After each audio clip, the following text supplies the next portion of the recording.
Heading பாருங்க. Next heading பார்த்தீங்கன்னா prospectus of aquaculture. Prospectus of அக்வாகல்ச்சர்னா நீர்வாழ் உயிரி வளர்ப்பில் உள்ள வாய்ப்புகள், என்னென்ன வாய்ப்புகள் இருக்குது அதுதான் எனது ப்ராஸ்பெக்டஸ் ஆஃப் அக்வாகல்ச்சர்.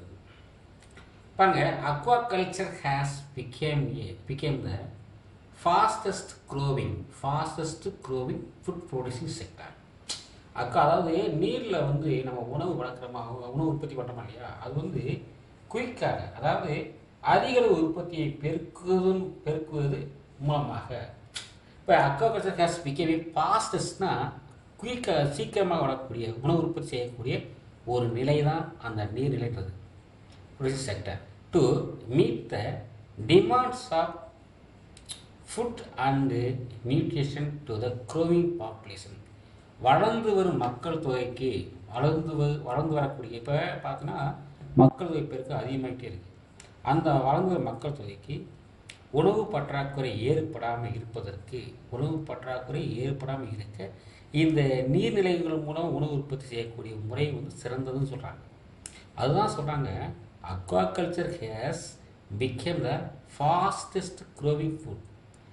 சீக்கிரமாக உணவு உற்பத்தி பண்ணக்கூடிய ஒரு முறை தான் இது. எதுக்காக உணவு பற்றுறாங்கன்னா, meet the demand of food. டிமாண்ட்னா உணவு பற்றாக்குறை, அண்ட் நியூட்ரிஷன் ஊட்டச்சத்து பற்றாக்குறை. உணவு பற்றாக்குறையையும் ஊட்டச்சத்து பற்றாக்குறையும் சரி செய்வதற்காக எதுக்காக செய்கிறாங்க?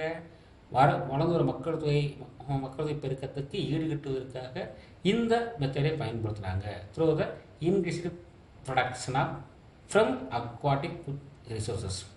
அப்போ அக்வாட்டிக் ஃபுட் ரிசோர்ஸஸ் மூலமாக, நீர்நிலை உணவு உற்பத்தி மூலமாகத்தான் மக்கள் தொகை பெருக்கத்துக்கு தேவையான உணவை ஊட்டச்சத்தை உற்பத்தி பண்ண சொல்கிறாங்க. இந்த aim at the blue revolution. இது எய்ம் என்னன்னு பார்த்தீங்கன்னா, அதாவது பார்த்தீங்கன்னா நீல புரட்சியை நோக்கமாக கொண்டதாகும். இந்த எய்ம் வந்து நீல புரட்சி, அதாவது ஃபுளு ரெவல்யூஷனை நோக்கமாக கொண்டது. It is the major source of export, அதாவது export and foreign exchange earning for the country. என்ன சொல்கிறான்னு பார்த்தீங்கன்னா, இந்த வளர்ப்பு மூலம், இந்த மெத்தட் மூலமாக நம்ம நாட்டில் அதாவது நம்ம நாட்டில் உருவாகிய இல்லை நம்ம நாட்டில் வளர்க்கக்கூடியவையை ஏற்றுமதி செய்வதிலும் அந்நிய செலவாணியை ஈடுகட்டுவதிலும், நம்ம நாட்டில் உற்பத்தி செய்யக்கூடியதை வந்து அடுத்த நாடு வெளிநாட்டுக்கு ஏற்றுமதி செய்வதிலும், அதே மாதிரி அந்நிய செலவாணி சொல்லுவாங்க, அந்நிய செலவாணி சிறந்ததாக விளங்குது, செலவாணி ஈடுகட்டுவதில் சிறந்ததாக விளங்கு சொல்கிறாங்க இந்த மெத்தடு. அதாவது it generate employment through the fish farming. இது வந்து பார்த்தீங்கன்னா மீன் வளர்ப்பு வந்து வரங்கில் மீன் பண்ண அமைத்தல் மூலமாக வேலை வாய்ப்புகளை இது ஏற்படுத்துது. அப்போ எம்ப்ளாய்மெண்ட் சொல்லியாச்சுன்னா, மீன் வளர்ப்புத்துறை வந்து வேலையில்லாத திண்டாட்டத்தை கட்டுப்படுத்துகிறது. திண்டாட்டத்தை கட்டுப்படுத்த சொல்லலாம், இல்லை வேலை வாய்ப்பை கொடுக்குறது சொல்லலாம், வேலை வாய்ப்பை கொடுக்குறது சொல்லலாம். அடுத்துட்டாங்க ஃபிசிக்கல்ச்சர்னா என்னென்னு பார்த்தீங்கன்னா மீன் வளர்ப்பு. ஃபிசிக்கல்ச்சர் என்னது? மீன் வளர்ப்பு சொல்கிறது. அப்போ pisciculture or fish culture. Fish culture is the process of feeding and rearing fishes in ponds resources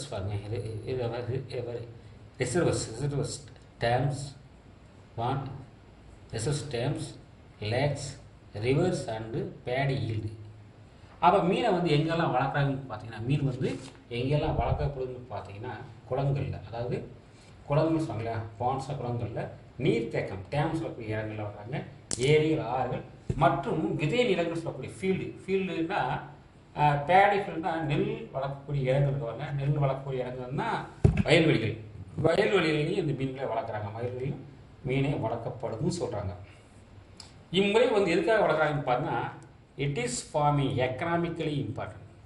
இந்த ஃபிசிக்கல்ச்சர் வந்து economically important fishes under controlled condition. அப்போ அதாவது மீன்களை வந்து பார்த்தீங்கன்னா வணிகத்துக்காக வளர்க்குறாங்க. அந்த வளர்க்கக்கூடிய மீன்கள் வந்து ஒரு கட்டுப்படுத்தப்பட்ட சூழ்நிலையில் வளர்க்குறாங்க. கட்டுப்படுத்தப்பட்ட சூழ்நிலைன்னா அந்த மீனை வந்து எந்த சூழ்நிலையில் வளர்க்கணுமோ அந்த சூழ்நிலைக்கு தகுந்தவாறு அதை வளர்க்கப்படும் சொல்கிறாங்க. அது இருப்பாங்க types of fish culture. Types of fish culture இருக்குது. அதாவது மீன் வளர்ப்பு வகைகள் சொல்கிறாங்க. டைப்ஸ் ஆஃப் ஃபிஷ் கல்ச்சர்னா என்னது? மீன், அதாவது ஃபிஷ் கல்ச்சர்னா மீன் வளர்ப்பு வகைகள் சொல்லுது. பாருங்க இதில் வந்து அதாவது எக்ஸ்டென்சிவ் ஃபிஷ் கல்ச்சர் அப்படின்னா விரிவான மீன் வளர்ப்புன்னு பேர். விரிவான மீன் வளர்ப்பு. அப்போ மீன் வளர்ப்பு வகையிலே விரிவாக வளர்க்கக்கூடியது ஒன்று. அதுக்கடுத்து வந்து பார்த்தீங்கன்னா இன்டென்சிவ் ஃபிஷ் கல்ச்சர் சொல்லக்கூடியது. இன்டென்சிவ் அப்படின்னு சொல்லி அதாவது தீவிர மீன் வளர்ப்பு. இன்டென்சிவ்னா என்னது? தீவிர மீன் வளர்ப்புன்னு போது. எக்ஸ்டென்சிவ்னா விரிவான மீன் வளர்ப்பு. பாருங்களேன், இந்த culture of fishes in large area. இப்போ இந்த மீன் வளர்ப்பில் வந்து பார்த்தீங்கன்னா லார்ஜ் ஏரியாவில் மீன் வளர்க்குறாங்க. லார்ஜ் ஏரியாவில் மீன் வளர்க்கப்படுன்னு சொல்கிறாங்க. லார்ஜ் ஏரியாவில் மீன் வளர்க்குறாங்க. அதானது டைப்ஸ் ஆஃப் எக்ஸ்டென்சிவ் ஃபிஷ் கல்ச்சர்னா the culture of fishes in large area with low stocking density. With low stock, அதாவது இது வந்து பரந்த இடங்களில் குறைவான எண்ணிக்கையிலான மீன்களை வளர்க்குறாங்க. அதாவது low stocking density and natural feeding. அது நேச்சுரல் ஃபீடிங், இயற்கையான உணவுகளை வளர்க்குறது. அப்போ எக்ஸ்டென்சிவ் ஃபிஷ் கல்ச்சர்னால் என்னென்னு பார்த்தீங்கன்னா, இந்த கல்ச்சரை வந்து பெரிய லார்ஜ் ஏரியாவில் வளர்க்குறாங்க. ஆனால் மீனுடைய எண்ணிக்கை வந்து குறைவாக இருக்கும். மீனுடைய எண்ணிக்கை வந்து குறைவாக இருக்கும். மீனுடைய எண்ணிக்கை வந்து குறைவாக இருக்கும். இயற்கை உணவை கொடுத்து வளர்க்குறாங்க. இயற்கை உணவு அளித்து வளர்க்குறாங்க சொல்கிறாங்க. அடுத்து பார்த்தீங்கன்னா இன்டென்சிவ் ஃபிஷ்னு பார்த்தீங்கன்னா the culture of fishes in small area. இது வந்து என்னது? ஸ்மால் ஏரியாவில் வளர்க்குறாங்க வித் ஹை ஸ்டாக்கிங் டென்சிட்டி. இது வந்து ஸ்மால் ஏரியா வளர்க்கக்கூடிய மீன் வளர்க்கக்கூடிய ஏரியா சிறுசாக இருக்கும். ஆனால் மீனுடைய எண்ணிக்கை வந்து அதிகமாக இருக்கும். இங்கே வந்து providing artificial feed increase the production. இங்கே வந்து அதிக அளவில் செயற்கை உணவை தான் கொடுக்குறாங்க. செயற்கை உணவை கொடுத்து வளர்க்குறது. செயற்கை உணவை அழிக்கிறது சொல்கிறாங்க. செயற்கை உணவை அழித்து வளர்க்கப்படுறது மீன் சொல்கிறாங்க. ஓகேங்களா? அதே நேரத்தில் மீன் உற்பத்தியை வந்து அதிகப்படுத்துகிறாங்க. மீன் உற்பத்தி அதிகப்படுத்துறது. அடுத்து பாருங்க மோனோகல்ச்சர். அடுத்து வந்து மோனோகல்ச்சர்னு சொல்கிறது. மோனோகல்ச்சர்னா ஒற்றை வகை மீன் வளர்ப்பு. ஒற்றை வகை மோனோகல்ச்சர்னா ஒரு இனத்தை மட்டும் வளர்ப்பு. ஒற்றை வகை மீன் வளர்ப்பு. It is the culture of single type of fishes in water body. அதாவது நீர்நிலைகளில் ஒரு வகை மீன் மட்டும் வளர்த்தா அது பேர் monoculture. It is also called monospecies culture. இது பேர் மோனோஸ்பீசிஸ் கல்ச்சர் என்று பேர். அடுத்து பாலிகல்ச்சர். பாலிகல்ச்சர்னா பல வகை மீன் வளர்ப்பு. பல வகை மீன் வளர்ப்புன்றது. It is the culture of more than one type.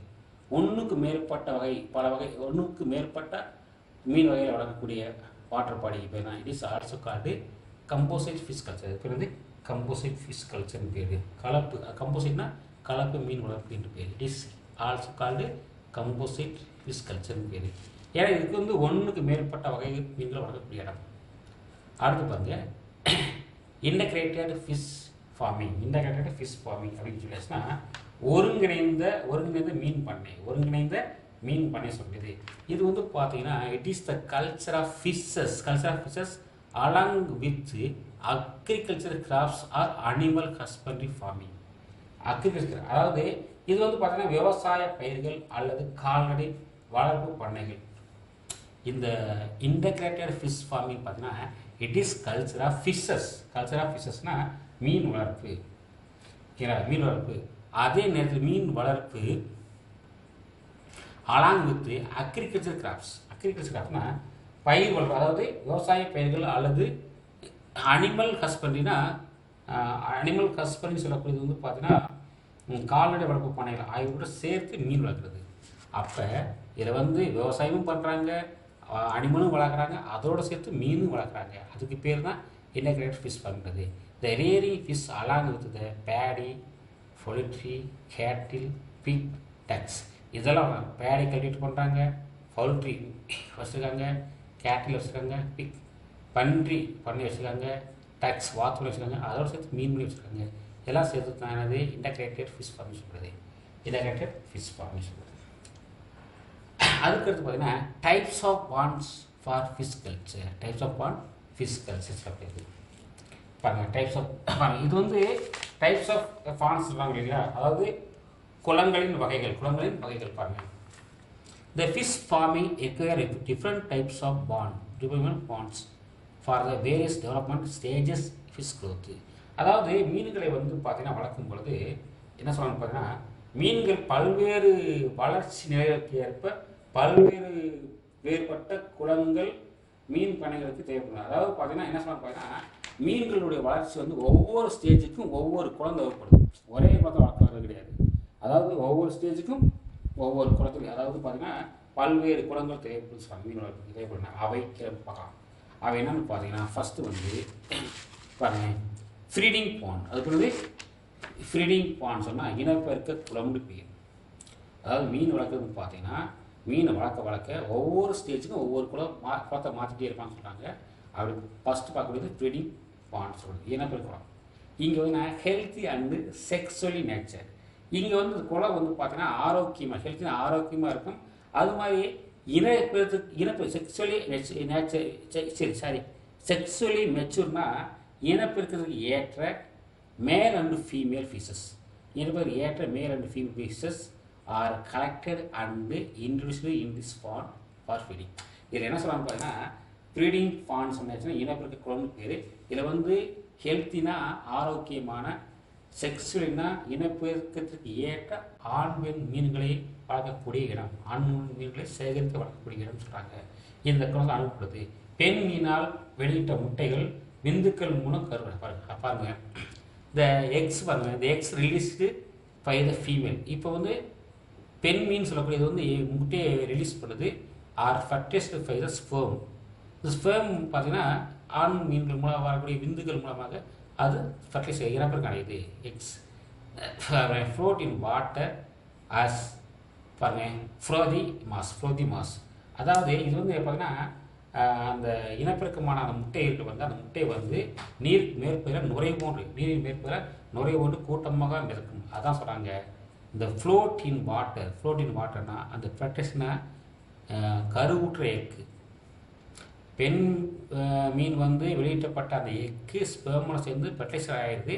அந்த ஃபர்டிலைசர் ஆன எக்கு வந்து ஃப்ளோட் இன் வாட்டர்னா வாட்டரின் மேல் பெற ஃப்ளோத்தி மாஸ்னா நுரை கூட்டங்களாக காணப்படுறாங்க.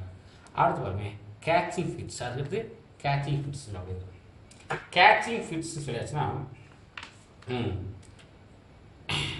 பாருங்க கேச்சிங் ஃபிட்ஸ்னா குஞ்சு பொரிக்கும் குழிகள். அதாவது குஞ்சு பொரிக்கும் குழிகள் பேர்.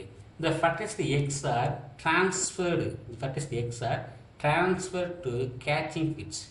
எங்கே ட்ரான்ஸ்ஃபர் ஆகுதுன்னு பார்த்தீங்கன்னா அந்த இனப்பெருக்க குளத்துலேருந்து சேகரிக்கப்பட்ட அந்த இனப்பெருக்க குளத்து பாருங்க அந்த ப்ரீடிங் பாண்ட் அதுலேருந்து நீரில் மிதந்த அந்த நுரை போன்று காணப்படக்கூடிய நுரை கூட்டங்களாக இருக்கிற அந்த முட்டைகள் அதை சேகரித்து எங்கே வைப்பாங்கன்னு பார்த்தீங்கன்னா இனப்பெருக்க சேகரிக்கப்பட்ட அந்த கருவுற்ற முட்டைகளை பொறிக்கும் குழியில் வச்சுட்டு வந்துடலாம். ஒரு பொறிக்கும் குழின்னு இருக்குது. அதாவது கேச்சிங் ஃபிட்னா பொறிக்கும் குழி அதில் வச்சுட்டு வாங்கலாம். அதை வச்சுட்டாங்கன்னா அது ஆட்டோமேட்டிக்காக பொறிக்கும் சொல்கிறாங்க. என்னது கேச்சிங் எஸ் ஃபார் கேச்சிங். அது வந்து அந்த கருவுற்ற முட்டை வந்து பொறிக்கும் குழிக்கு மாற்றப்படுது. அங்கே அதாவது பொறிப்பகங்கள் மற்றும் பொறிப்பு வலைத்தொட்டில் ஆகியவை இரண்டு வகையான மீன் பொறிக்கும் குழிகளாகும். இங்கே வந்து கேச்சிங் கேப்ஸ்ன்றது வந்து கேச்சிங் கேப்ஸ் சொல்லக்கூடியது வந்து என்ன சொல்லணும்னு பார்த்தீங்கன்னா பொறிக்கும் அதாவது பொறிப்பகன் பேர். இது வந்து பிட்ஸ்னா பொறிக்கும் குழி என்று பேர். அங்கே மாற்றப்படுறாங்க. அங்கே மாற்றப்படுறது.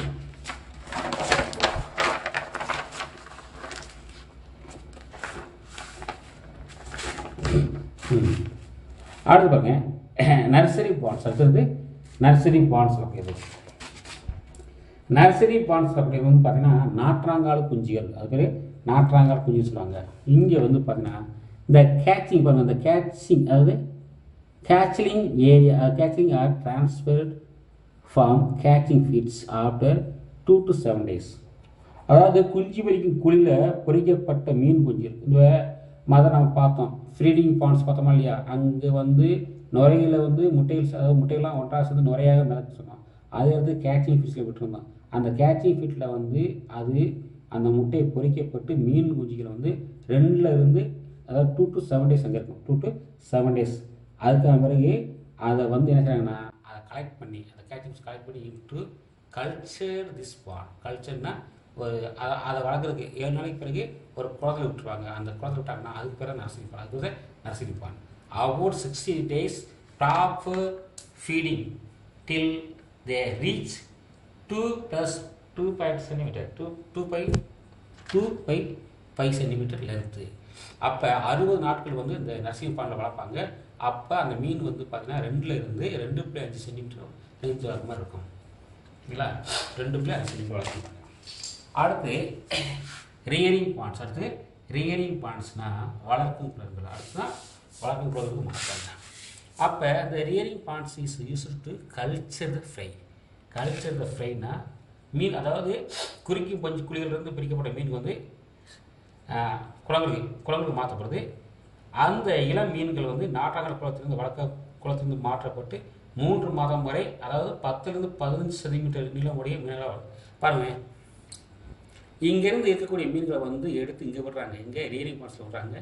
இங்கே வந்து அந்த மீன்கள் வந்து 10 to 15 சென்டிமீட்டர் லென்த் வளர்கிற வரைக்கும் ஒரு 3 மாதம் வளர்ப்பாங்க, 3 months வளர்ப்பாங்கன்றாங்க. In this rearing ponds, the fray develop into அதாவது ஃபிங்கர் லிங்க்ஸ். ஃபிங்கர் லிங்க்ஸ்னால் அதாவது மீன் வந்து மீன் இளறிகளாக மாற்றப்படுகிறது. அடுத்து ஸ்டாக்கிங் பாண்ட்ஸ். அடுத்து ஸ்டாக்கிங் இருப்பு குளங்கள். இவை வந்து இந்த stocking pond is also called culture pond. அது பேர் கல்ச்சர் பாண்ட் பேர். ஸ்டாக்கிங் பாண்ட் இன்னொரு பேர் வந்து கல்ச்சர் பாண்ட், அது production pond. Culture pond. This ponds used for rear fingerlings up to marketable சைஸ்னால் இதை வந்து அதாவது என்ன செய்யலாம்னு பார்த்தீங்கன்னா, இருப்பு குளங்களை வந்து மீன் குஞ்சுகள் இங்கே வளர்க்கப்படுது. என்ன சொல்லலாம்னு பார்த்தீங்கன்னா, உற்பத்தி என அழைக்கப்படுது. இங்கே வளர்ப்பு குளம் அல்லது உற்பத்தி குளம் என அழைக்கப்படுது. இது விற்பனைக்கு ஏற்ற அளவு அடையும் வரை இந்த மீன் குஞ்சு வளர்க்கும். அந்த மீன் வந்து அதாவது பார்த்தீங்கன்னா என்ன சொல்கிறாங்கன்னா, இந்த மாதிரி கலெக்ட் பண்ண சென்டிமீட்டர் வளர்க்குறாங்க இல்லையா, 10 to 15 சென்டிமீட்டர் வளர்க்குறாங்க. அதை வந்து ஸ்டாக்கிங் குளத்தில் விடுறாங்க. அது வந்து பார்த்தீங்கன்னா மார்க்கெட்டில் சேல்ஸ் பண்ணுற அளவுக்கு வளர்கிற வரைக்கும் அதை வளர்ப்பாங்கன்னு சொல்கிறாங்க.